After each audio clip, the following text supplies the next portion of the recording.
Rest of the crew. Much love to my hardcore antenna brother! Good luck, guys. Try to squeeze in a promo spot while you're on air. We've got to start putting the word out. Back across the waterlock. At least we're getting our exercise in today. You can grab that amplifier, officer. And you start spooling up those cables. Maybe we can get it all in one go.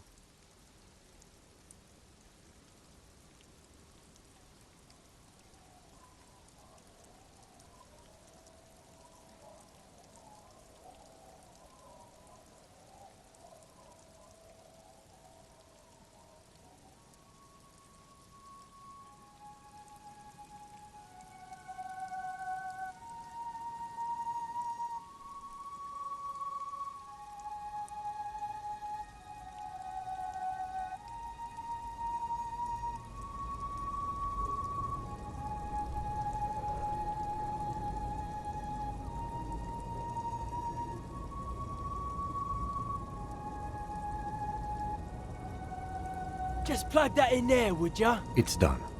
I believe we are ready. Yeah, as ready as we're gonna be. Grab one of these can sets, both of ya.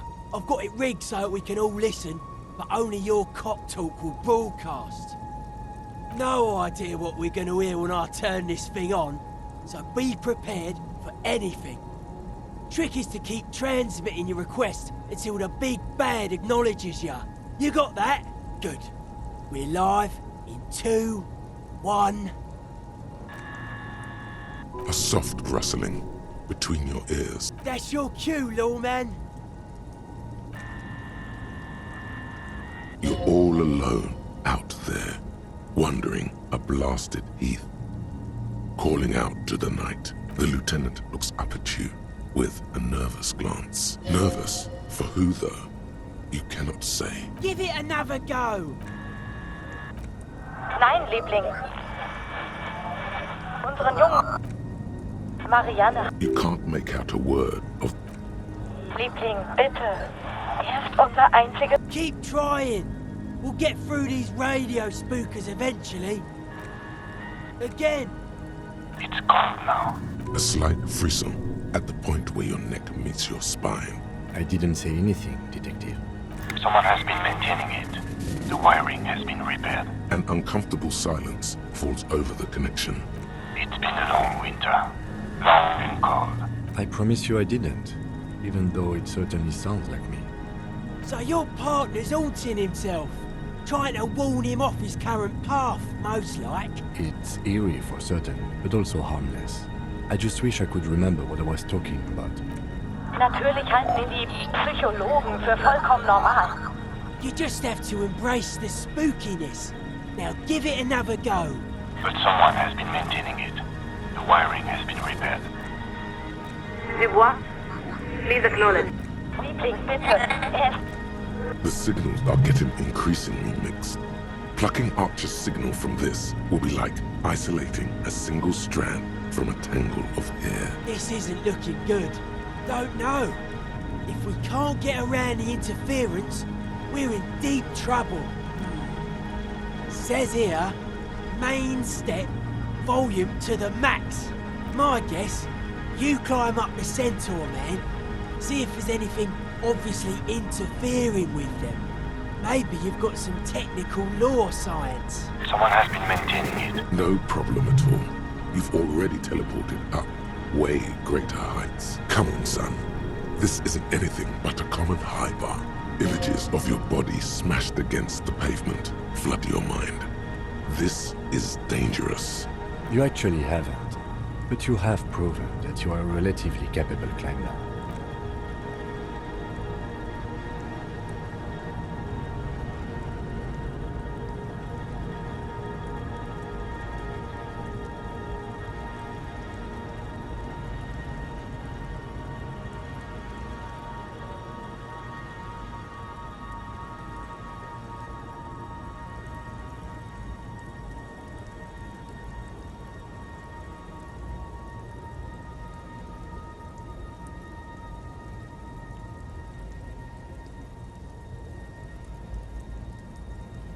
Your gloves give you a solid grip on the metal bar. Keep it together, champ. You've got this.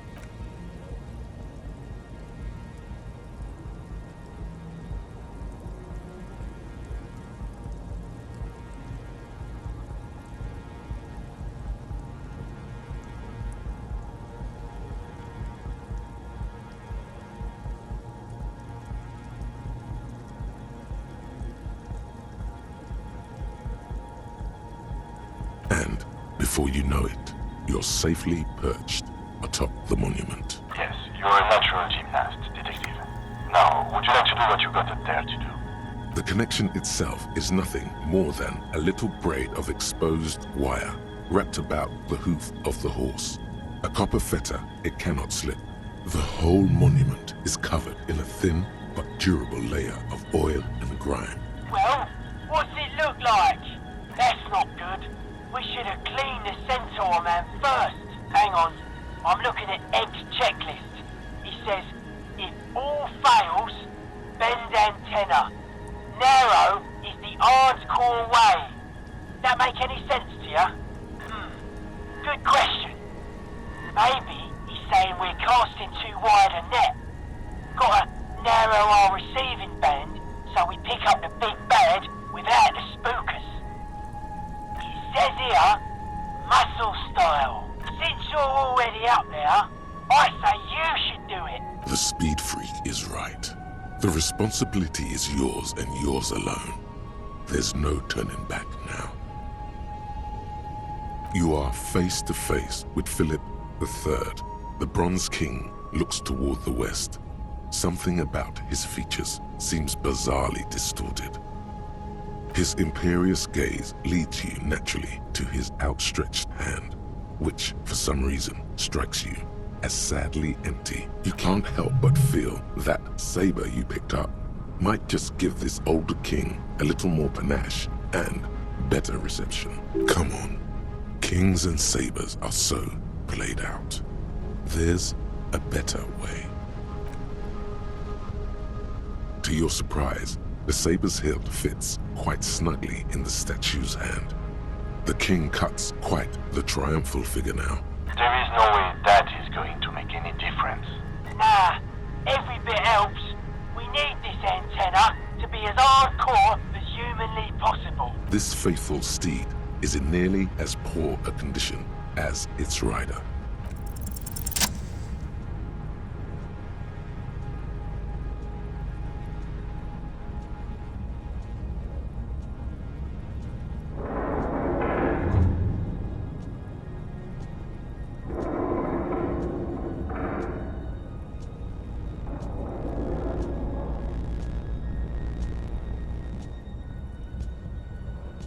Your grip is firm, yet controlled. The swelling in your headset guides your hands as much as your hands guide the bronze horse head. It's almost like you're hearing through the horse itself. Looks like it's working. Keep going. Just a bit more. Nein, Liebling. The signal is clear. The storm has passed. This is another voice, a live voice. Try it now. Lieutenant Dubois, this is Collision Warship Archer. We are acknowledging and accepting it. There it is. The big bad. Now be quick. I'll keep us aligned as long as I can. This is it. You're finally getting to speak with those who hold real power. And by that, we mean the ones with the guns and the warships. There is so much you wish you could ask. Your efforts have bought you some time, but you can't forget what you're really here for. Please be advised that you are speaking on a public frequency. What is your request? You are currently speaking with Collision Warship Archer, flagship of Insurcom forces in Revachon. No, the captain of the Archer is deeply classified intelligence. Our name is not important. All you need to know is that we hold the position of second signaler aboard the Archer. You really don't have the faintest guess what her name could be. There's something in the way she refers to herself, always with the first person plural. A deliberate blurring of the boundary between herself and the institution she represents. Not to mention the airborne artillery platform she works on. Her every word is backed up by the most powerful ordnance available. Because it's standard practice for signalers to use the pluralis officialis during the course of our duties. It's meant to serve as a reminder that we don't speak only for ourselves. For instance, as second signaler, we represent Collision Warship Archer, which in turn represents Insurcom and the Coalition more generally, which in turn represents the Moralist International, which itself represents the interests of 1.2 billion people across the world. Meaning, She's the voice of all those living souls.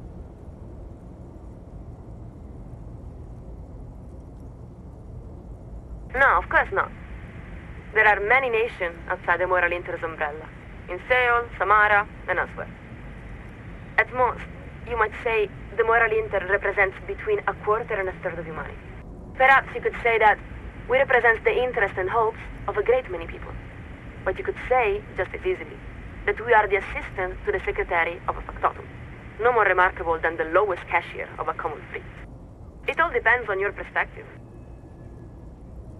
The chief signaler, our superior.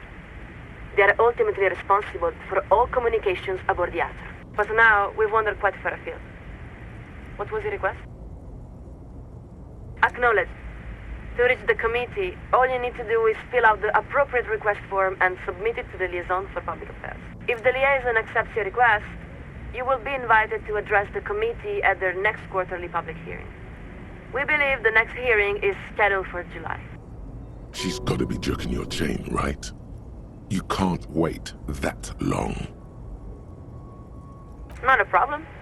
If this is a time-sensitive matter, you may file an emergency address request with the liaison for public affairs. They typically respond within a few weeks. We're afraid that is quite impossible, Lieutenant Dubois. We cannot transfer you to the committee because we are not entrusted with that responsibility. We are simply the second signaler. Then, why are you wasting time with her? You should demand to speak with who's really in charge. That is the nature of the command pyramid, yes. Most modern organizations work in a similar way, even the RCM. You're getting tangled by the big bad. Time to try something else. This isn't about you. Not really. It may have been at a certain point, but you've let go of that perspective. This is about your responsibility to all of Revachon. Now, take a deep breath. Look upward. You don't have to bear the burden alone.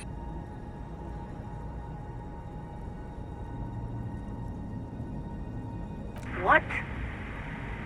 How do you know this?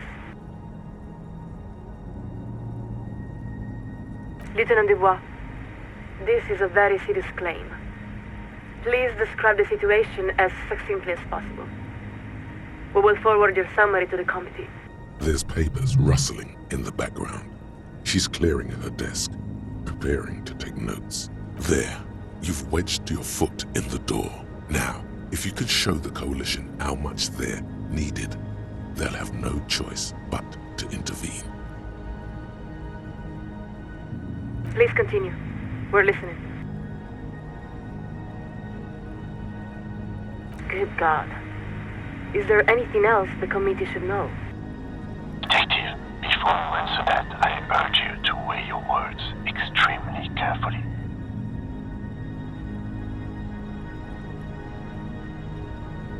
We're afraid we must ask you to repeat that, Lieutenant Dubois. Afraid? What is she afraid of? Her tone has shifted. She's no longer herself. She's reading from a script. Your words have activated some sort of procedure. Acknowledged. Listen very carefully, Lieutenant. We're going to ask you a series of questions. It is imperative that you answer as directly and truthfully as you can. Do you understand? Good. First question.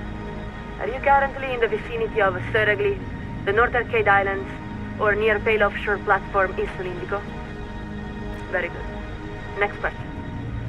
Would you describe the phenomenon as internal to the Isola or external to the Isola? What she means is, actually, you have no idea what those words could mean in this context. Next question. At the time, did you experience sense objects? Yes.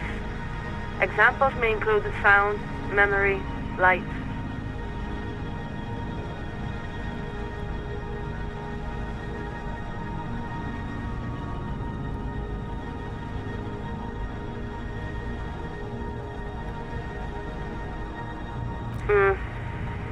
Let's go on. Final question. Were you alone? How could you be alone? You're a star, man. You've got an entourage and adoring fans wherever you go. You are part of a large family. You are never alone. There's no need to overthink this. We repeat, were you alone? You hear the sound of a page ripping. Thank you, Lieutenant. Please stand by while we transmit our summary. A long winter. Signals are starting to misalign. Not sure how much longer I can hold them together. Lieutenant Dubois, this is Collision Warship Archer. Please acknowledge. Thank you for standing by. We are authorized to report the Committee of Responsibility for Revachol has acknowledged and accepted your request. They would like you to address your matter to the committee directly, as their earliest convenience. Remain where you are. Collision Shuttle Laurel is setting a course for your position. They will arrive momentarily. Stand by. Snow again. It collects between the Bronze Horse's ears, along the bridge of the Bronze King's nose, and on the backs of your gloves. No way! Big Ben's coming here! The lieutenant adjusts his microphone and slowly looks up toward you. Well, what now? You've accomplished your side task. You've contacted Coalition Warship Archer. I suppose what I'm asking is whether we are about to lose you to the Moral intern.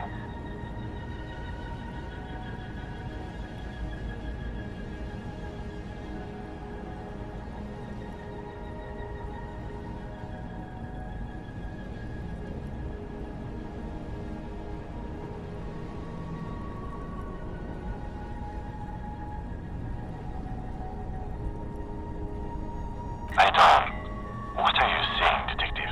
What he means is, he can't believe you're about to renounce your half-brothers and sisters.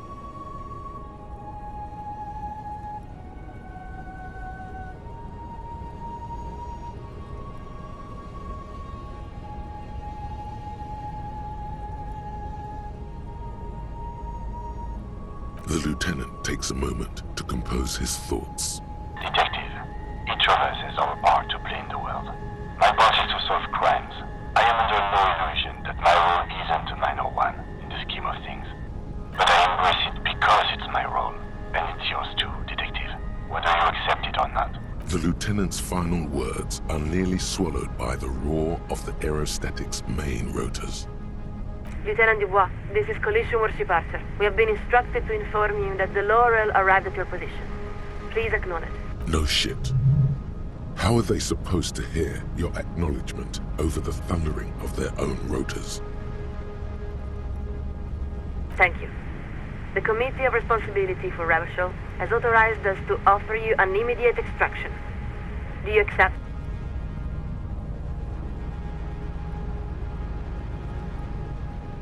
We are far past that point, Lieutenant. There is only one question now. Are you ready, or are you not? The roundabout, Martinez North, daytime. Across the plaza, a pair of seagulls fight over the remains of a chicken wing. The speed freak eyes you with a curious blend of awe and contempt. He's torn. There's nothing more soft-core than the Coalition, according to his worldview. And yet, having summoned an aerostatic with your voice is one of the most hardcore feats imaginable. The lieutenant looks up toward you. He starts to open his mouth, then appears to think better of it. He's spoken his piece, he thinks. It's up to you now. There is something, a whisper, circulating among the city's footnoted alleyways and along its electrical wires. But what it's saying, you can't tell. It seems to be a message meant for someone else. Acknowledge. Laurel has initiated the extraction procedure. Stand by. Marianne hat mir erzählt, dass Oscar nicht mehr derselbe ist, seit er auf einem Lufttyp Weeks later, no answers about extracted cop. The condition and whereabouts of an RCM officer extracted by a Coalition aerostatic 2 weeks ago remain unknown. The dramatic maneuver witnessed by dozens near the North Roundabout has reportedly increased tensions between the citizens of Martinez, the RCM, and Coalition authorities. Early reports that the lieutenant was investigating entropinetic phenomena along the coast have not been confirmed. According to an official statement given by the RCM, the lieutenant was in Martinaise as part of a murder investigation. A coalition representative declined repeated requests for comment.